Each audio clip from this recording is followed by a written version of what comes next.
want, we want. कितने लोग ऐसे जो 10-10 लोगों को तैयार कर लेंगे? तो अगली बार जब आओ तो उन 10-10 को भी लेके आइए।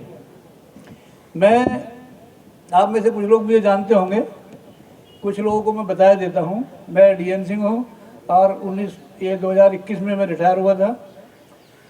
मुझे पेंशन मिलती है और उसी पेंशन से मैं आपके इस लड़ाई में आता हूँ, अपना खर्चा करता हूँ, अपनी पॉकेट से ही आता हूँ। कोई पैसा मैं किसी संगठन का आज तक लिया नहीं। और लखनऊ तक, शाहजहाँपुर, बरेली, बदायूं, आगरा, मथुरा, यहाँ तक के प्रोग्राम में कर लेता हूँ गाड़ी से। मैं अस्थमा का भी है, लेकिन मुझे किसी से कोई पैसा मांगना नहीं पड़ता। मुझे 70,000 रुपये मिलते हैं और वो काफ़ी। अभी हमारा जो घर परिवार में जो बच्चे हैं उनको मैं खिलौने भी दिलाता रहता हूँ, तो वो भी दादाजी दादाजी करके बड़े खुश रहते हैं। लेकिन मैं कई बार सोचता हूँ कि हमारे बाद जो पीढ़ी है, ये जो रिटायर होकर आएगी, तो पहले जो खर्चा करते होंगे 1 लाख 1.5 लाख जो सैलरी मिलेगी, किसी को और ज़्यादा भी मिलेगी अधिकारियों को, लेकिन जिस दिन वो रिटायर होकर घर आएंगे उनको क्या मिलेगा? काफ़ी हद तक बात साफ भी हुई है कि एनपीएस और यूपीएस कर्मचारियों को पसंद नहीं है, मंजूर नहीं है, इसलिए वो ओपीएस मांग रहे हैं। जो लोग आज इस आंदोलन में आए हैं, या आक्रोश मार्च रखा गया पूरे देश भर में, यूपी में तो ये बहुत ज़ोर शोरों से हो रहा है, लेकिन दिल्ली में भी इतने लोग जो आए हैं, ये भी बड़ी अच्छी बात है। और आप अपने लिए तालियां बजाइए। वजह आपके लिए तालियां मैं इसलिए बजवा रहा हूँ कि जो इतने बड़े शहर में जो 1.5 लाख 2 लाख कर्मचारी जिसमें रहते हों, उसमें अगर इतने लोग आए हैं तो ज़रूर ये क्रांतिकारी लोग हैं, आप अच्छे लोग हैं। पेंशन तो ऐसे आप में से कौन कौन लोग हैं जो पेंशन चाहते हैं, ओपीएस? तो आप 10-10 लोगों को तैयार नहीं कर सकते जो इस बात को मान जाए आपकी? कितने लोग ऐसे जो 10-10 लोगों को तैयार कर लेंगे? तो अगली बार जब आओ तो उन 10-10 को भी लेके आइए। मैं आप में से कुछ लोग मुझे जानते होंगे, कुछ लोगों को मैं बताया देता हूँ। मैं डीएन सिंह हूँ और 2021 में मैं रिटायर हुआ था। मुझे पेंशन मिलती है और उसी पेंशन से मैं आपके इस लड़ाई में आता हूँ, अपना खर्चा करता हूँ, अपनी पॉकेट से ही आता हूँ। कोई पैसा मैं किसी संगठन का आज तक लिया नहीं। और लखनऊ तक, शाहजहाँपुर, बरेली, बदायूं, आगरा, मथुरा, यहाँ तक के प्रोग्राम में कर लेता हूँ गाड़ी से। मैं अस्थमा का पेशेंट हूँ, गाड़ी ट्रेन से सफ़र नहीं कर सकता। कभी कभी इसमें बहुत भीड़ हो जाती है तो हम सांस नहीं ले पाते, इसलिए हमें अपनी कार से चलना पड़ता है। पहली कार मेरी माइक्रा थी, वो 2.5 लाख किलोमीटर चल के ख़त्म हो गई। अभी मैं दूसरी ले आया हूँ और वो पिछले साल जब रैली हुई हमारी अक्टूबर में, उससे पहले दिन ली थी मैंने, इसलिए डेट याद है, 30 सितंबर को ली थी। वो चल गई है 3 लाख, अभी 32,000 चल गई है। तो 1 साल में 32,000, वो गाड़ी 10 साल में चली थी 2.5 लाख। तो मुझे लगता है आने वाले रिटायरमेंट के बाद में मेरी जो स्पीड गाड़ी चलाने की है और जो उसका टोटल मात्रा है वो ज़्यादा है, और मैं 10 साल जिंदा रहा तो वो 3.5 लाख चलेगी। और मैं रुकने वाला नहीं हूँ, मैं चलाऊँगा। मैं आपसे 2 बातें करना चाहता हूँ। एक तो मैं ये बताना चाहता हूँ कि आप में से जिन जिन को आइडिया ना हो, मैं उनको बताया देता हूँ कि वो ओपीएस क्या है। मैं रिटायर हुआ 21 में, हमें 20 लाख ग्रेजुटी मिली। हमारा कुछ पैसा जीपीएम में था, वो मिला।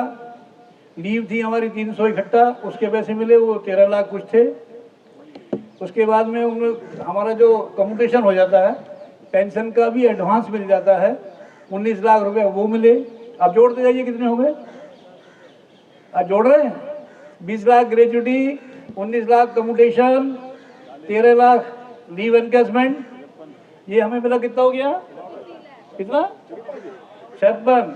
बीमे के पैसे मिले और ये जो उसका होता है, उसका इंश्योरेंस वाले पैसे हो गए। तो कुल मिला के ऐसे लगभग है, जीपीएफ रह गया, वो तो सबका अपना अपना पैसा होता है। वैसे वो 20-22 लाख था, मतलब 60 लाख कुछ रुपए मिले थे। और साथ में मिली एक कार्ड मिला, हेल्थ कार्ड, जिससे मैं और हमारी श्रीमती जी किसी भी अस्पताल में जाकर अपना इलाज कराते हैं। कैशलेस फैसिलिटी है, जाओ एडमिट होकर चले आओ, कोई पैसा देना नहीं होता। तो बुढ़ापे में अगर ये ना मिले तो हम क्या करेंगे। मेरी बेटी जज है वैसे, और बेटा मेरा पत्रकार है, बीबीसी में था पहले, अभी किसी और में है। तो बहू भी नौकरी करती है, लेकिन मुझे किसी से कोई पैसा मांगना नहीं पड़ता। मुझे 70,000 रुपये मिलते हैं और वो काफ़ी। अभी हमारा जो घर परिवार में जो बच्चे हैं उनको मैं खिलौने भी दिलाता रहता हूँ, तो वो भी दादाजी दादाजी करके बड़े खुश रहते हैं। लेकिन मैं कई बार सोचता हूँ कि हमारे बाद जो पीढ़ी है, ये जो रिटायर होकर आएगी, तो पहले जो खर्चा करते होंगे 1 लाख 1.5 लाख जो सैलरी मिलेगी, किसी को और ज़्यादा भी मिलेगी अधिकारियों को, लेकिन जिस दिन वो रिटायर होकर घर आएंगे उनको क्या मिलेगा, अगले महीना की खर्चा कहाँ से होगा। तो मैं इस बात को लेकर चिंतित रहता हूँ, और मुझे लगता है कि अगर इस लड़ाई को नहीं लड़ा गया तो उनको भूखे भी मरना पड़ सकता है और भीख भी मांगनी पड़ सकती है। हमें ये बर्दाश्त नहीं है, इसलिए हम आपकी लड़ाई लड़ रहे हैं। हमें कुछ नहीं मिलेगा इससे, हमें तो मिल रहा है। हम आपकी लड़ाई इसलिए लड़ रहे हैं कि आप हमारे छोटे भाई हैं। जो बहन जी बैठी हैं, हमारी बहनें, ये हमारी छोटी बहनें हैं। आप लोगों को ये दिन देखने ना पड़े, इसके लिए हम लड़ रहे हैं। हम किसी पे एहसान नहीं कर रहे, आप हमारे छोटे हैं, आपके लिए लड़ना हमारा फ़र्ज़ है। लेकिन मैं आपसे एक सवाल भी करना चाहता हूँ कि ये फ़र्ज़ आप लोगों को खुद के लिए भी तो है। आप लोगों को अगर आप गुणा भाग करें, जो लोगों हमने पैसे कैलकुलेट किया था इसको, एक आदमी जो ग्रुप सी का कर्मचारी है, ग्रुप डी तो है ही नहीं है, तो ग्रुप सी के कर्मचारी की भी ये लड़ाई लगभग 80 लाख की है। और जो ग्रुप बी में हैं उनकी ये लड़ाई 1.25 करोड़ के करीब की है। जो ग्रुप ए में है उनकी ये लड़ाई 2 करोड़ रुपए की है। तो 2 करोड़ रुपए के लिए आप 2 दिन 1 दिन खर्च नहीं कर सकते। इतनी छोटी मोटी लड़ाई नहीं है। आप छोटी छोटी बातों पर भाइयों से लड़ते रहते हैं, घर परिवार में लड़ते रहते हैं, बहू सास से लड़ती रहती है, और आप 2 करोड़ के लिए सरकार से लड़ना नहीं चाहते। ये बड़ा सवाल है।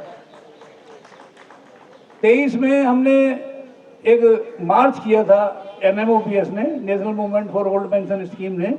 वो चंपारण से शुरू हुआ था और महाराष्ट्र तक गया था, मध्य इधर होते हुए यूपी आया, बिहार पूरा घूमे, फिर यूपी आए, यूपी से उत्तराखंड, उत्तराखंड से होते हुए मध्य प्रदेश, फिर महाराष्ट्र, और दिल्ली में वो ख़त्म हुआ। लगभग वो 18,000 किलोमीटर चला गया था। उसमें मैं काफ़ी दूर तक था, लगभग आधे से कुछ ज़्यादा। और इतनी गर्मी थी उस साल कि पूरा मतलब भयंकर टेम्परेचर था, 50 कभी 48 ऐसा टेम्परेचर था। पूरा जून का महीना था। लेकिन उस गर्मी में जैसे हम लोगों ने मेहनत की, विजय बंधु जी थे, हम सब लोग लगे रहे इसमें, उसका परिणाम जानते क्या हुआ।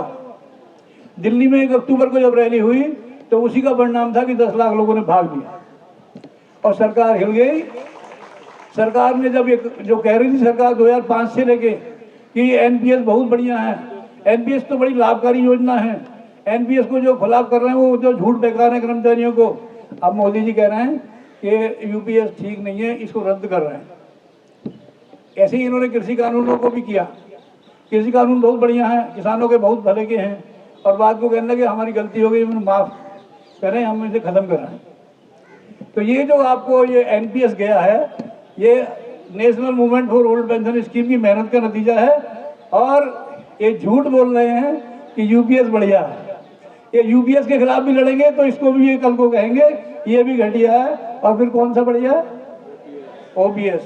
आपको यही चाहिए ना, तो आप इनको इतना दबाव बनाओ। अब तो बहुत ज़्यादा है।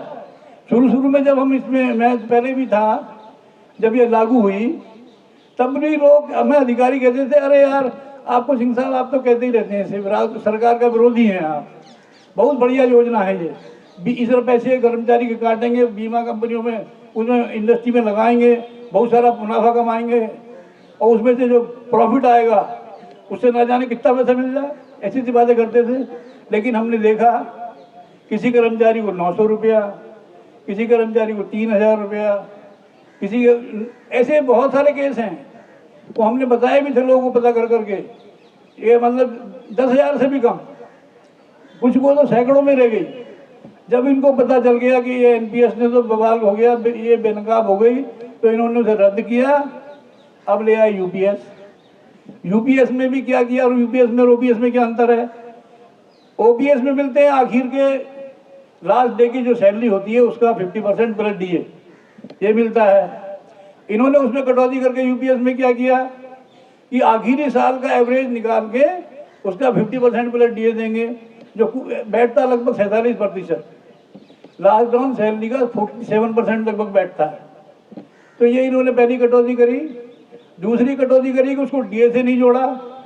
तीसरी कटौती करी कि उसमें पेंशन, फैमिली पेंशन का कोई ज़्यादा जिक्र नहीं है, जो कुछ कहेगा कि जिक्र नहीं है, कहते हैं हाँ कर देंगे, ऐसे कुछ कर रखा है। और अगर किसी आदमी ने 15-20 साल करके नौकरी, जैसा मिलिट्री में होता अक्सर, वो अगर आ जाएंगे, हाँ टाइम की समस्या है, 10 मिनट को हम रिक्वेस्ट कर देंगे। अच्छा, अभी बस 15 मिनट का आप ही के लिए कर रहे हैं यार बात, 5 मिनट में हम अभी बंद कर रहे हैं। तो ये एक स्थिति है कि ये कर्मचारियों को ठगने के नाम की ऐसी योजनाएं ला रहे हैं, ये कारपोरेट की योजनाएं हैं। और आपको ये जिम्मेदारी ये भी लेनी है, जो पुलिस वाले हमें बता रहे हैं टाइम खत्म हो गया, हम लड़ाई इनकी भी लड़ रहे हैं, क्योंकि ये लोग लड़ ही नहीं सकते। इनको अगर ये करेंगे तो इनको अभी हो जाएगा डिसिप्लिनरी एक्शन। तो हमारे हमेशा नारा रहता है कि हमें जो पेंशन आप करेंगे घोषित। साथियों, मैं कुछ फैक्ट्स पे बात करना चाहूँगा, मैं थोड़ा सा नोट डाउन भी करके लाया हूँ इनको। देखिए, जो एनपीएस, यूपीएस और ओपीएस, जो तीनों में जो डिफरेंस है, I want to share with you. OPS में पेंशन का भुगतान सरकारी निधि से होता है, जबकि एनपीएस और यूपीएस में कर्मचारी की गाढ़ी मेहनत की कमाई से कटौती की जाती है। हमारी सरकार से यही गुहार है कि ये कटौती बंद की जाए। इसके बाद सूत्रों से जो जानकारी प्राप्त हुई है यूपीएस के बारे में, उसमें पता लगा है कि जो यूपीएस का जो गणना करने का तरीका है वो ओपीएस से बिल्कुल डिफरेंट है। तो जब नोटिफिकेशन आएगा थोड़ी सी क्लियरिटी जब ही हो पाएगी। तीसरा, ओपीएस में महंगाई भत्ते को पेंशन के साथ जोड़ा गया है। महंगाई के साथ पेंशन बढ़ती है। इसके अलावा जब कर्मचारी की आयु बढ़ती है, सभी को पता होगा कि जैसे वर्ष 80 साल की हमारी आयु हो जाती है तो 20% की बढ़ोतरी होती है, 85 की होती है 30% होती है, जो कि ये सारी चीज़ें यूपीएस में और एनपीएस में नहीं है।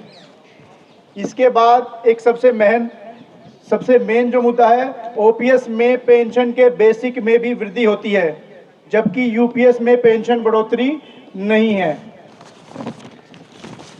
साथियों, ओपीएस में वेतन आयोग आते ही बेसिक बढ़ता है, परंतु उपलब्ध तथ्यों के आधार पर यूपीएस एनपीएस में वेतन आयोग के साथ पेंशन बढ़ने की कोई बात नहीं की गई है। ओपीएस में मिनिमम 20 वर्ष की सेवा के बाद पूरी पेंशन का प्रावधान है, अर्थात 20 साल की सेवा के बाद यदि कर्मचारी 60 वर्ष का नहीं भी है तो भी उसे पूरी पेंशन मिलेगी। लेकिन यूपीएस में 25 वर्ष की सेवा काल से पहले अनुपातित पेंशन मिलेगी, वो भी 60 वर्ष की आयु से पहले नहीं। तो हमें अगर मान लीजिए आज मैं 52 साल का रिटायर होता हूँ और मैं वीआरएस लेता हूँ, तो मुझे 8 साल यूपीएस के लिए वेट करना होगा। ये जो है स्कीम 60 साल के बाद ही स्टार्ट होगी।